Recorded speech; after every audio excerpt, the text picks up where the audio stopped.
তৈরি করতে হবে আমাদের। আমরা চাই এমন একটি মানুষের দ্বারা এই সমাজ চালিত হোক, যে এই সমাজের এই নেতার কাছ থেকে মানুষ শিখবে। এই সৈয়দ মহসিন আলী বলেন, আজিজুর রহমান বলেন, আর সাইফুর রহমান বলেন, এরা মৌলভীবাজারের আইকনিক ব্যক্তি। তাদেরকে মৌলভীবাজারের মানুষ অনুসরণ করে। আমরা তাদের কাছ থেকে শিক্ষা পেয়েছি, কোন মতপুরের কাছ থেকে সেই শিক্ষা নিতে আমরা চাই। আমার সন্তান স্বপ্ন দেখবে কিভাবে এই আজিজুর রহমান হবে, সাইফুর রহমান হবে, মিসবাউর রহমান হবে, ফজলুর রহমান হবে, তাজুল ইসলাম তাজ হোক। আমার সন্তান, আমি সেটা চাই না। কেন চাই না?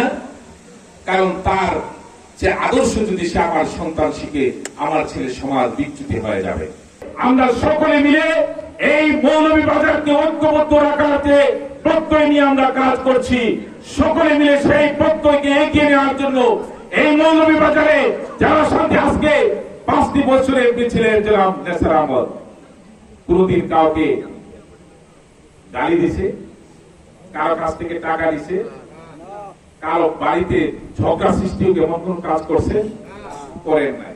আজকে নতুন এমপি সাহেব হইয়া রাজনগর থেকে তাবিজ মারে।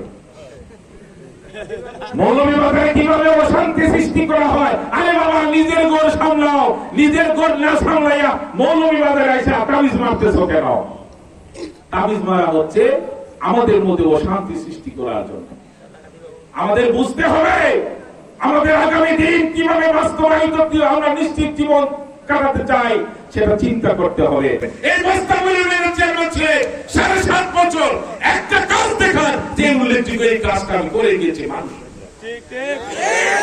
গরিবের বন্ধু আরেক বেটার মায়ের বুক খালি করছেন, হত্যা করছেন।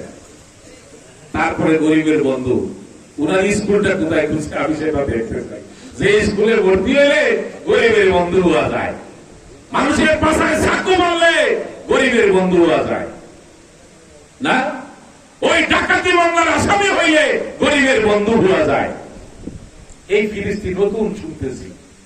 ওই ডান দিকে বাঁ দিকে যারা বসে বক্তব্য গুলা রাখে, তাদেরকে আমরা বলি, এই আজ থেকে কিছুদিন আগেও যারা বিভিন্ন জায়গায় বক্তব্য দিয়ে এই তাজুল ইসলাম তাজের কুস্তি উদ্ধার করেছেন, আজকে আপনারা তাকে ভালো মানুষ বলে সার্টিফিকেট বিতরণ করতেছেন।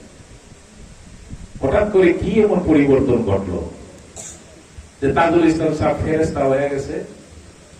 এই ফেরেশতাকে তো কিছুদিন আগে গালিগালাজ করছেন, সন্ত্রাসী বলে গালিগালাজ করছেন। আজকে কি কাণ্ড হয়েছে?